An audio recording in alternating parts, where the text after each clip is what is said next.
بسم اللہ الرحمن الرحیم 25 to 50 آبجیکٹیوز ہم نے روز کرنے ہیں جو کہ بڑے امپورٹنٹ ہوں گے. وہ الگ سے ہوں گے ہمارے ٹاپک سے.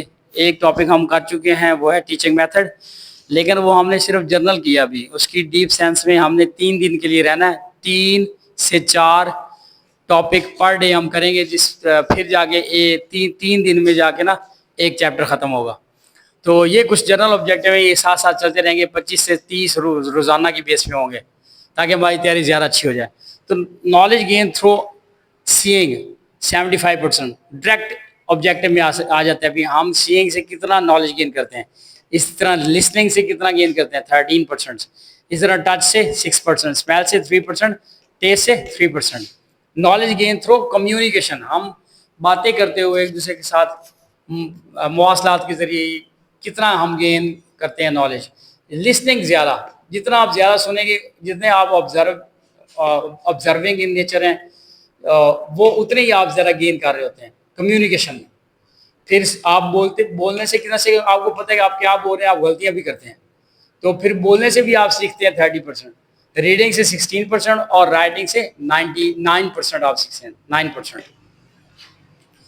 نیکسٹ ہے آپ کو یہ بڑے امپورٹنٹ آبجیکٹیو ہیں. اس کے بعد ہے growth. Growth actually change in size, height and weight. اگر ایزیلی آبجیکٹیو آئے گا, سمپل آئے گا, تو صرف وہ تینوں دے گا اور پوچھے گا یہ گروتھ ہے کہ ڈیولپمنٹ ہے, بوتھ ہے, یہ نن آف دی ابو ہے. ٹھیک ہے, تو آپ ایزیلی بتا دیں گے. اگر وہ کوئی ایک چیز پوچھے گا سائز, پھر یہ 3 لکھ دے گا اور کہے گا یہ گروتھ ہے کہ ڈیولپمنٹ ہے, پھر آپ کو مشکل ہوگی. اس لیے کبھی کبھی کراملنگ جو ہوتی ہے وہ بہت ضروری ہوتی ہے. تو آپ لوگ اپنی تیاری میں 20 سے 30% کراملنگ بھی کریں گے, رٹا بھی لگائیں گے, تاکہ آپ کمپٹیشن میں جا رہے ہیں. کمپٹیشن ایزی بھی نہیں ہے اتنا جتنا ہم لے رہے ہیں. اس کو آپ نے اچھے سے یاد کر لینا ہے. یہ گروتھ ہے size, height and weight. Change in size and height and weight. جبکہ ڈیولپمنٹ کیا ہے, change in form, shape and structure. Development کیا ہے, فارم, شیپ اینڈ اسٹرکچر. یہ آبجیکٹیو آتا ہے. یہ سارے آبجیکٹیو جو میں مین بتا رہا ہوں یہ مین ہے, یہ آتے ہیں اکثر. پھر ہم آتے ہیں پالیسیز کی طرف. یہ پالیسیز ہم نے ڈیٹیل میں پڑھنی ہے, خاص طور پہ ان کے مین آبجیکٹیوز. کمپیوٹر ایجوکیشن کب سٹارٹ ہوئی, مکتب اسکول کب ختم ہوا, یا مکتب اسکول ضم کب ہوا ہمارے گورنمنٹ اسکول میں. تو یہ ساری جو ڈیٹیل ہے نا پالیسیز, جو فری ایجوکیشن ہے وہ فیمیل کے لیے کیا تھی, میل کے لیے کیا تھی, وہ مین چیزیں تو ہم پڑھیں گے, ان پہ فوکس کریں گے, لیکن باقی ڈیٹیل بھی ہم نے پڑھنی ہے. تو یہ ہماری فرسٹ ایجوکیشن کانفرنس تھی. فرسٹ ایجوکیشن کانفرنس تھی, یہ نام بھی یاد رکھنا, 1947 میں. سیکنڈ کانفرنس نہیں ہے, نیشنل کمیشن آن ایجوکیشن ہے. کیا ہے, نیشنل کمیشن آن ایجوکیشن, نام بھی یاد رکھنا, 1959. جبکہ تھرڈ پہ جو ہے وہ پالیسی ہے, نیو ساتھ لکھا ہوا ہے, نیو ایجوکیشن پالیسی 1970. پھر صرف سمپل پالیسی آئے گا تو 1972. پھر نیشنل ایجوکیشن پالیسی 1979.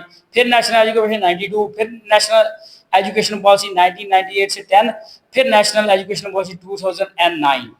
اس کے بعد یہ ہمارے آبجیکٹیو ہیں 5 ایئر پلان کے.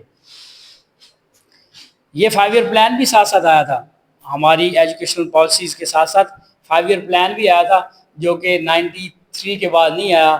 یہ سارا ترتیب کے ساتھ ہے. 55 سے شروع ہو رہا ہے, 60 سے 65, 60 سے 70, 75.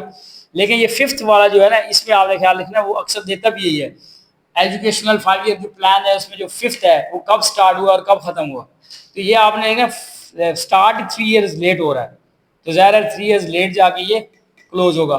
تو 1978 سے یہ سٹارٹ ہوا ہے, 1983 پہ جا کے یہ کلوز ہوا ہے. باقی دو اس کے بعد بھی آئے تھے, وہ پھر اسی ترتیب سے آگے چلیں گے, 83 سے 88, 88 سے 93. یہ ہمارے روز کے چھوٹے چھوٹے آبجیکٹیو ہوں گے. آج کا یہ ہوگا, کل پھر ہم 25 سے 30 جو موسٹ امپورٹنٹ ہے وہ کریں گے انشاءاللہ.